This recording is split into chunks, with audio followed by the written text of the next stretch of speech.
तो आज की इस वीडियो में हम एक्सप्लेन करने जा रहे हैं हाल ही में रिलीज हुई बड़ी मियाँ छोटी मियाँ को। इसमें लीड रोल में है टाइगर श्रॉफ और अक्षय कुमार। तो बिना किसी देरी के कहानी को शुरुआत करते हैं। कहानी की शुरुआत में हम देखते हैं कि आर्मी सोल्जर एक बहुत ही कीमती यंत्र को कहीं ले जा रहे होते हैं। इस यंत्र के बारे में बताया जाता है कि यह भारत के लिए एक ढाल है जो अगर दुश्मन के हाथ लग जाए तो दुनिया में विनाश हो सकता है। अब इसमें ऐसा क्या है ये हमें आगे पता चलेगा। तभी उन सोल्जर पर कुछ लोग मिसाइल से हमला कर देते हैं और यहाँ पर फायरिंग शुरू हो जाती है, जिसमें ज्यादातर सोल्जर अपनी जान गवा देते हैं। फिर वहाँ एंट्री होती है एक मास्क पहने हुए आदमी की, जिससे एक घायल जवान पूछता है कि आखिर तुम कौन हो, क्या चाहते हो। फिर मास्क वाला आदमी कहता है कि मैं प्रलय हूँ जो भारत को बर्बाद करने आया हूँ। जिसके बाद वो सारे जवानों को मार डालता है और अपने साथ उस कीमती यंत्र को लेकर चला जाता है। फिर हम कैप्टन मिशा को देखते हैं जो कि अपने खबरी से इंफॉर्मेशन लेने आई थी। वहाँ उसका खबरी उसे बताता है कि भारत का एक नया दुश्मन आ गया है जो ऐसी वॉर करने वाला है जो आज तक इतिहास में कभी नहीं हुई होगी। फिर उसी समय उस खबरी को कोई गोली मार देता है। फिर मिशा उसका पीछा करती है और खबरी को जान से मारने वाले आदमी ने सेम उसी तरह का मास्क पहना हुआ था। तभी यहाँ मिशा और मास्क वाले आदमी की लड़ाई होती है और इतनी मार खाने के बाद भी वो मास्क वाला आदमी बार बार खड़ा हो जाता है, यहाँ तक कि उस पर लगे घाव भी अपने आप मिट जाते हैं। अब ऐसा क्यों होता है वो हमें आगे पता चलेगा। हालांकि इस बार वह मास्क वाला आदमी मिशा को घायल करके वहाँ से चला जाता है। फिर सीन चेंज होता है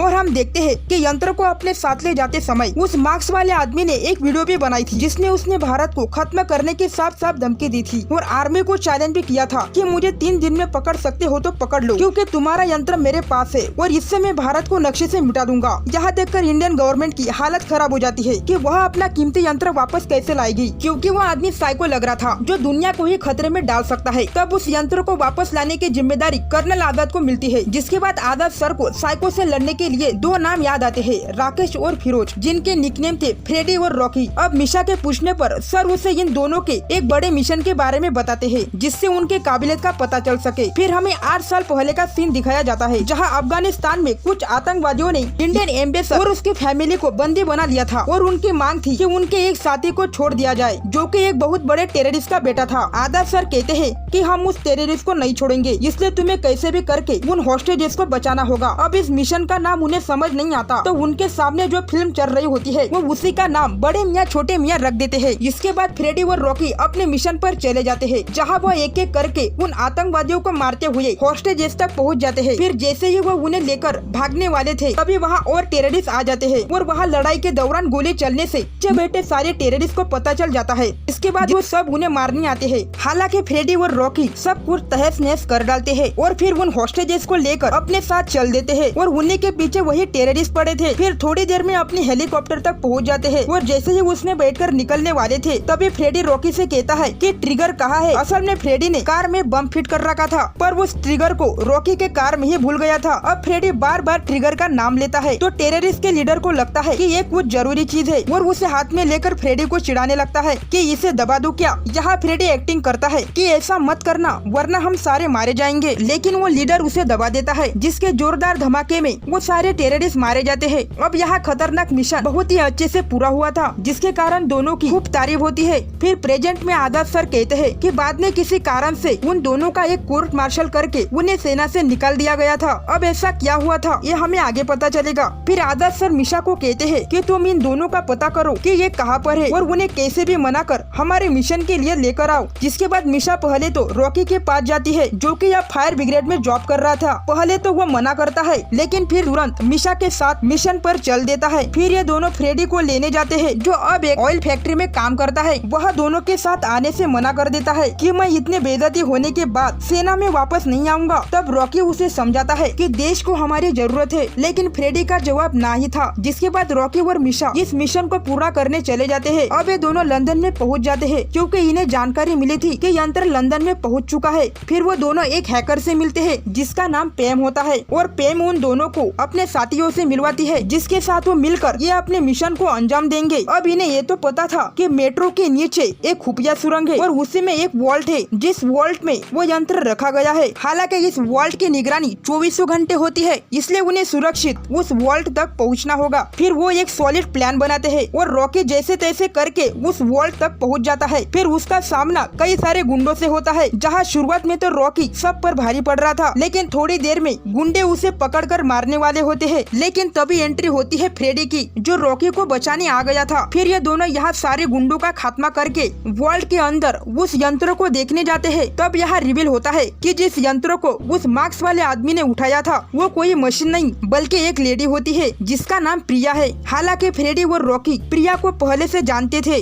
और यहाँ ये पता चलता है कि फ्रेडी की तो प्रिया से सगाई हो गई थी, लेकिन बाद में उनकी सगाई टूट गई। फिर प्रिया उन्हें बताती है कि वह यहाँ पर कैसे आई। असल में प्रिया ने भारत सरकार के साथ मिलकर एक ऐसा कवच तैयार किया था जिससे अगर भारत के ऊपर कोई भी देश हमला करता है तो उसकी मिसाइल हवा में ही ब्लास्ट हो जाएगी, और इस कवच का नाम इन्होंने दिया था कर्ण कवच। लेकिन अब यहाँ ये प्रॉब्लम थी कि उस कवच का पासवर्ड कहाँ सेव रखा जाए, क्योंकि वह जहाँ कहीं भी उस पासवर्ड को रखेंगे तो कोई ना कोई उसे हैक कर ही लेगा। इसलिए उन्होंने ये डिसाइड किया कि उस पासवर्ड को प्रिया के दिमाग में ही फिट करेंगे, क्योंकि कोई कितना भी जीनियस क्यों ना हो इंसान के दिमाग को हैक नहीं कर सकता। इसी कारण से उस मार्क्स वाले आदमी ने प्रिया को उठा लिया था। हालांकि यहाँ फ्रेडी अपना दिमाग चलाता है और कड़ी से कड़ी जोड़ता है तो उसे पता चलता है कि मार्क्स वाले आदमी की प्लानिंग तो कुछ और ही है। असल में उसने जानबूझकर यंत्र से ट्रैकिंग डिवाइस नहीं हटाया था ताकि ये दोनों उसका पीछा करते करते यहाँ तक पहुँच जाए। यानी उसने प्लानिंग करके रॉकी और फ्रेडी को यहाँ बुलाया है और हम सब यहाँ फंस चुके हैं।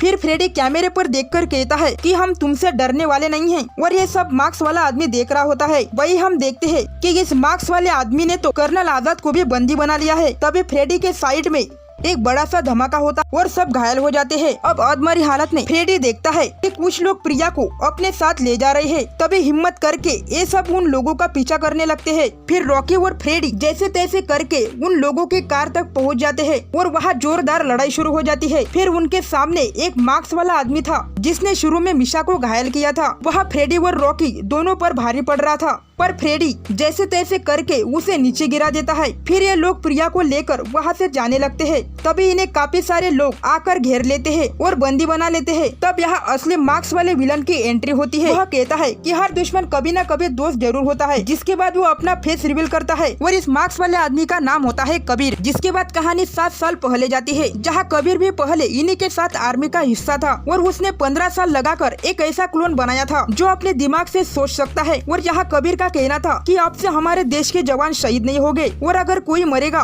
तो वह क्लोन ही होंगे, क्योंकि अब ज्यादा मात्रा में क्लोन बना सकते हैं। ये आइडिया इनके हेड को भी काफी पसंद आता है। लेकिन फिर कबीर कहता है कि क्लोन के ब्रेन को एक हेड कंट्रोल करेगा, जिसके कहने पर क्लोन किसी भी हद तक जा सकता है। ये बात मिलिट्री वालों को पसंद नहीं आती, क्योंकि अगर ये क्लोन किसी गलत इंसान के हाथ लग जाए तो वह इससे भारत को ही नुकसान पहुंचा सकता है। फिर इसके लिए वोटिंग कराई जाती है कि इसे चलने दिया जाए या बंद कर दिया जाए, जिस पर फ्रेडी और रॉकी इसे बंद करने के लिए हाथ उठाते हैं और सबकी मंजूरी से इस पर बैन लगा देते हैं, जिसमें कबीर की 15 साल की मेहनत बर्बाद हो गई। फिर कबीर गुस्से में आकर अपने लैब में जाता है और अपने टीम को क्लोन बनाने के काम पर लगा देता है कि अब मैं इसे भारत के दुश्मनों को बेचूंगा। ये बात प्रिया अपने सर को बताती है। फिर फ्रेडी और रॉकी को रोकने के लिए भेजा जाता है। फिर ये दोनों कबीर के सिक्योरिटी को मार देते हैं, लेकिन कबीर अब तो साइको बन चुका था। कबीर इन दोनों को खरीदने की बात करता है और इंडियन आर्मी का मजाक उड़ाता है, जिस पर ये गुस्से में आकर ये दोनों कबीर को मार देते हैं। लेकिन फ्रेडी और रॉकी को कबीर को जिंदा पकड़ने का ऑर्डर दिया गया था, जिसके कारण दोनों का कोर्ट मार्शल होता है और इन्हें आर्मी से निकाल देते हैं। फिर प्रेजेंट में कबीर कहता है कि तुमने जिसे कबीर समझकर मारा था वो असल में कबीर नहीं बल्कि उसका क्लोन था, जिसका नाम था एकलव्य। फिर कबीर कहता है कि मैंने तुम दोनों के भी क्लोन तैयार किया है। फिर वह आजाद सर को लेकर आता है और उन दोनों के सामने गोली मार देता है। ये देखकर फ्रेडी और रॉकी दोनों को काफी गुस्सा आता है, लेकिन वो बंदे होने के कारण कुछ नहीं कर पाते।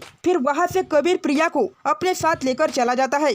थोड़ी देर में वहाँ पैम आती है जो इन लोगों को आदत कराती है, जिसके बाद आजाद सर की बॉडी को लेकर इंडिया आते हैं और उन्हें श्रद्धांजलि देते हैं। फिर ये दोनों कबीर से बदला लेने का मन बनाते हैं, लेकिन कबीर को पकड़ने के लिए इनके पास केवल एक ही दिन था, वरना कबीर भारत का कवच हटाकर उस पर हमला कर देगा। इसके बाद ये दोनों परमिशन लेकर कबीर के अड्डे पर पहुंच जाते हैं और यहाँ जोरदार लड़ाई होती है। फिर ये दोनों कबीर की फौज को मार गिराते हैं। इसके बाद इनका सामना अपने ही जैसे दिखने वाले क्लोन से होता है, जो दोनों पर भारी पड़ रहे थे और उन पर किसी भी वार का कोई असर नहीं हो रहा था। जिसके बाद फ्रेडी और रॉकी एक प्लान बनाते हैं और उन दोनों को बड़े से ट्रांसमीटर के पास लाकर धमाका करके उसमें ढकेल देते हैं, जिसमें वो क्लोन वही जलकर मारे जाते हैं। और यहाँ पर कबीर प्रिया के ब्रेन से कर्ण कवच का पासवर्ड निकाल लेता है और भारत के प्रोटेक्शन को बंद कर देता है। फिर कई सारी मिसाइल भारत की तरफ लॉन्च कर देता है। जिसके बाद फ्रेडी और रॉकी सीधा कबीर से आकर भिड़ जाते हैं और यहाँ कबीर दोनों पर भारी पड़ रहा था, क्योंकि उसने टेक्नोलॉजी की मदद से खुद को पावरफुल बना लिया था। अब दोनों कबीर से बहुत मार खाते हैं। फिर जब कबीर इनका मजाक उड़ाता है तो दोनों को बहुत गुस्सा आता है और फिर करण की मदद से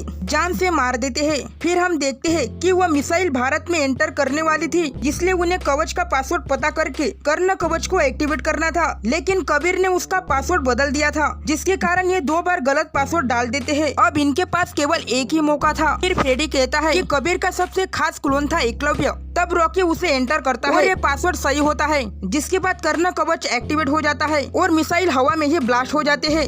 जिसके बाद ये कहानी यहीं पर खत्म होती है। आपको ये कहानी कैसी लगी हमें जरूर बताएं।